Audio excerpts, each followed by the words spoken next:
प्रिय छात्रों, हम इसी एक ही वीडियो में आपको सभी ओटी टाइप के क्वेश्चन बताने वाले हैं, तो वीडियो आप पूरा ध्यान से देखें और सुनें। यहाँ पर देखिए लिखा है Fe2O3 प्लस एल्यूमिनियम, ये दिख रहा है आपको। ऊपर दी गई अभिक्रिया किस प्रकार की, माने ये जो अभिक्रिया है किस प्रकार की है। तो यहाँ पर आपके सामने जो विकल्प हैं, तो ये जो अभिक्रिया है बच्चों, ये विस्थापन अभिक्रिया है। क्यों है? क्योंकि बच्चे ये Fe2O3 बैठे हैं, एल्यूमिनियम गया और Fe2 से कहा यहाँ से आप अपने स्थान से भग जाओ, अपने स्थान से हट जाओ। तो यहाँ एल्यूमिनियम आ गया और Fe को इसने हटा दिया, अपने स्थान से Fe को हटा दिया, इसलिए उसके स्थान से हटा दिया माने विस्थापन कर दिया, इसलिए ये कौन सी विक्रिया, विस्थापन विक्रिया। और ये बन गया Al2O3 और बेचारे एल्यूमिनियम को इसने विस्थापित कर दिया, हटा दिया अपने स्थान से, तो विस्थापन अभिक्रिया है, कोई दिक्कत वाली बात नहीं है। कौन सी अधातु द्रव है? तो ये ब्रोमीन है आपके सामने, ये ब्रोमीन अधातु होती है और कैसी किस रूप में होती है, ये द्रव रूप में होती है, द्रव। अब आपके सामने जो क्वेश्चन है, दो तंत्रिका कोशिका के मध्य खाली स्थान को क्या कहते हैं? तो दो तंत्रिका कोशिका के मध्य खाली स्थान को बच्चों सिनेप्स कहते हैं। क्या कहते हैं? सिनेप्स कहते हैं। एक प्रश्न और पूछते हैं कि तंत्रिका कोशिका की इकाई क्या है? तो न्यूरॉन है। तंत्रिका कोशिका की इकाई क्या होती है? न्यूरॉन।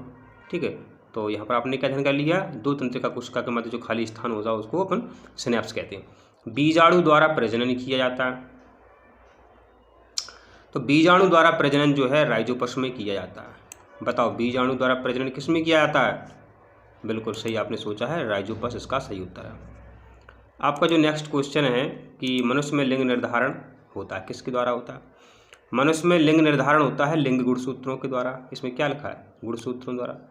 जो 23वां जोड़ा होता है वो लिंग गुणसूत्र होता है। इसके द्वारा ये पता चलता है कि होने वाली संतान जो है लड़का है या लड़की है। अगला जो क्वेश्चन है, किसी बिंब का माने वस्तु का अवतल दर्पण द्वारा बना प्रतिबिंब आभासी दिख रहा है, सीधा दिख रहा है और बिंब से बड़ा पाया गया, वस्तु कहाँ पर स्थित होनी चाहिए? अब एक क्वेश्चन देखो थोड़ा समझने वाला है, इसके कई टाइप हैं, समझाने बैठेंगे तो कम से कम 20 मिनट लग जाएंगे। अब जब पता ही आपको इन्हीं से क्वेश्चन आ सकते हैं, ये कहा गया है कि अभ्यास पेपर आप बच्चों को बताइए, तो हो सकता है इससे पूरा पेपर आपका आ जाए। ठीक है,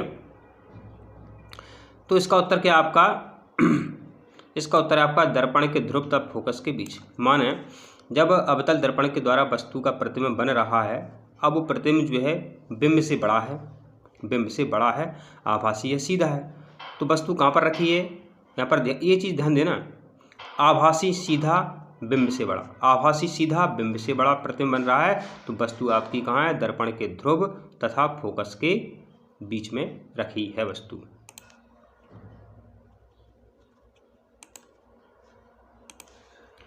दीर्घ दृष्टि दोष दूर करने के लिए कौन सा लेंस उपयोग किया जाता है? जो दीर्घ दृष्टि दोष होती है उसको उपयोग करने के लिए कौन सा दोष मतलब कौन सा लेंस काम में लेते हैं?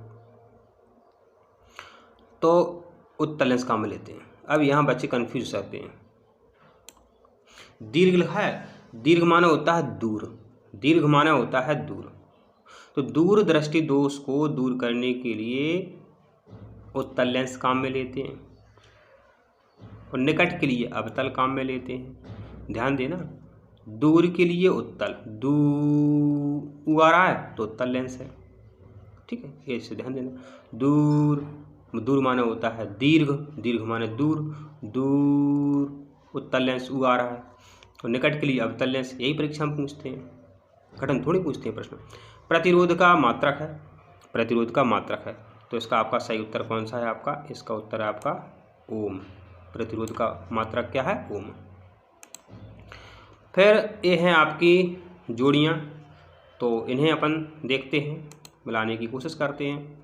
आपको पहले कॉपी में इस तरफ स्तंभ इस टाइप से जैसे भी आया आपको ये लिख लेनी है, इस तरीके से लिख लेनी है, समझ रहा है बात?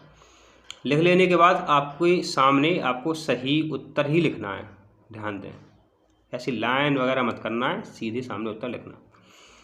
तो सभी धातुएं जो होती कैसी होती हैं? सभी धातुएं बच्चों जो है विद्युत की चालक होती है, किसको पता नहीं है?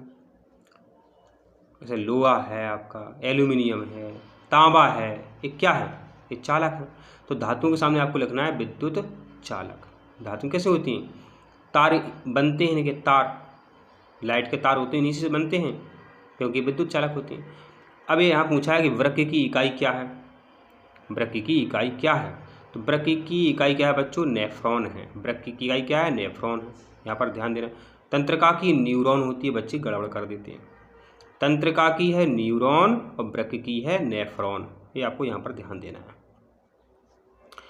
फिर है परिधीय तंत्रिका तंत्र। परिधीय तंत्रिका तंत्र, तो कुछ दिमाग लगा लेना, कुछ यहाँ पर आप दिमाग लगा लेना। क्या दिमाग लगा लेना कह रहे हो सर, क्या दिमाग लगा लेना? तो आप ये दिमाग लगा लेना कि यहाँ पर जोड़ियों में, जब यहाँ लिखा है तंत्रिका तंत्र, तो जोड़ियों में कहाँ पर लिखा है तंत्रिका तंत्र? एक नज़र में पता चल जाता है, पेपर देने आप बैठते हैं हॉल में। तो ये है कपाल तंत्रिका तंत्र तथा मेरुरज्जु। कपाल तंत्रिका तंत्र तथा मेरुरज्जु जो है परिधीय तंत्रिका तंत्र होती है। ठीक है। अब है पर परागण, क्या होता है? तो पर परागण जो होता है बच्चों, कीटों के द्वारा होता है। पर परागण में सहायक कौन होते हैं? कीट, तितली है। ठीक है, कीट जो होते हैं ये पर परागण करते हैं। फिर है आपका डीएनए क्या है? डीएनए क्या है? तो डीएनए सबको पता है, ये होता है आपका अनुवंशिक पदार्थ। डीएनए क्या है? ये होता है आपका अनुवंशिक पदार्थ। गुणसूत्र भी अनुवंशिक होते हैं। ठीक है, तो देख लेना, हो सकता है गुणसूत्र लिखा मिल जाए आपको, यहाँ आपको जीन लिखा मिल जाए, लेकिन सब क्या होते हैं? आनुवंशिक पदार्थ होते हैं। मैंने माता पिता के लक्षण जो बच्चों में जाते हैं वो होता है आनुवंशिकता, और जो ऐसा काम कौन करता है? डीएनए करता है। अब है आपका उत्तल लेंस। तो उत्तल लेंस की पहचान क्या है? ये आपको पता होना चाहिए, अपने लैब में देखे होंगे उत्तल लेंस। तो उत्तल लेंस जो है बीच में बच्चों बीच में मोटा होता है और किनारों पर पतला होता है। अधिकतर जो बुजुर्ग लोग चश्मा लगाते हैं वो इस प्रकार का चश्मा लगाते हैं अधिकतर। तो बीच में मोटा होता है, किनारों पर पतला होता है उत्तल लेंस। ठीक है, और उत्तल लेंस किस दोष को दूर करने के काम में लेते हैं? दीर्घ दृष्टि, अभी बात कर रहे थे, दूर उत्तल लेंस, दूर दृष्टि दोष में उत्तल लेंस काम में लेते हैं। अब क्या है आपका? ये है प्राकृतिक स्पेक्ट्रम। तो प्राकृतिक स्पेक्ट्रम ये क्या है आपका? इंद्रधनुष। इंद्रधनुष तो क्या है, बरसात के दिनों में जब अपन को आकाश में इंद्रधनुष दिखाई देता है, ये है क्या? ये है प्राकृतिक स्पेक्ट्रम। फिर आपका ये है आपका विद्युत चुंबकीय प्रेरण। तो विद्युत चुंबकीय प्रेरण के जो नियम दिए थे वे फैराडे भैया ने दिए थे। विद्युत चुंबकीय प्रेरण के नियम किसने दिए थे? फैराडे भैया ने दिए थे। आप कहीं भी फर्र से चले जाते हो, चाहे मोटर हो, हवाई जहाज हो, तो फैराडे भैया ने मोटरें बनाई। मोटर कैसे बनाओगे? तो इन्हें कई सारे नियम बताए। ठीक है, तो वो कैसे चलते हैं? विद्युत से चलते हैं। और जो मोटरें होती हैं उनमें क्या होती है? चुंबक भी लगी होती है अंदर। ठीक है, तो जो विद्युत चुंबकीय प्रेरण के नियम हैं एक किसने दिए थे? फैराडे भैया ने दिए थे, फैराडे वैज्ञानिक ने दिए थे। ये हैं आपके रिक्त स्थान, इनको अपने को देख लेना है। वे अभिक्रियाएं जिनमें उत्पाद के निर्माण के साथ साथ ऊष्मा भी उत्पन्न होती है। ऊष्मा भी उत्पन्न होती है, तो ऊष्मा छेपी क्या समस्या है?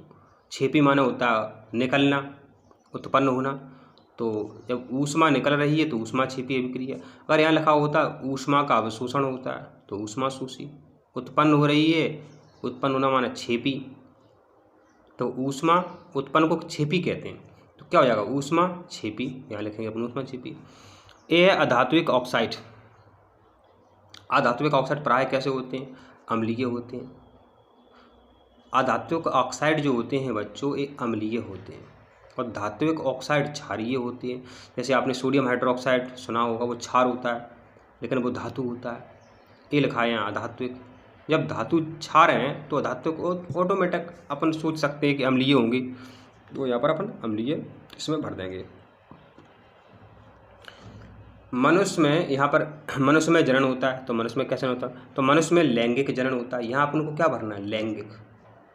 मनुष्य में लैंगिक जनन होता है। बाइनों के पीछे के दृश्य को देखने के लिए दर्पण का आवर्धन 1 से अब यहाँ कम होता है कि ज़्यादा होता है, अपन क्या भरेंगे? अपन तो यहाँ पर भरेंगे कम। बाइनों के पीछे के दृश्य को देखने के लिए जो हम उत्तल दर्पण उत्तल दर्पण लगाते हैं, वाहनों के पीछे जो साइड ग्लास होते हैं वो उत्तल दर्पण से बने होते हैं, उनका आवर्धन जो है 1 से कम होता है। यहाँ अपन को भरना है कम।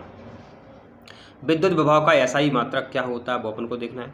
तो विद्युत विभव का जो एसआई मात्रक होता है बच्चों वो वोल्ट होता है। विद्युत विभव का एसआई मात्रक वोल्ट होता है और विद्युत धारा का अमीटर होता है।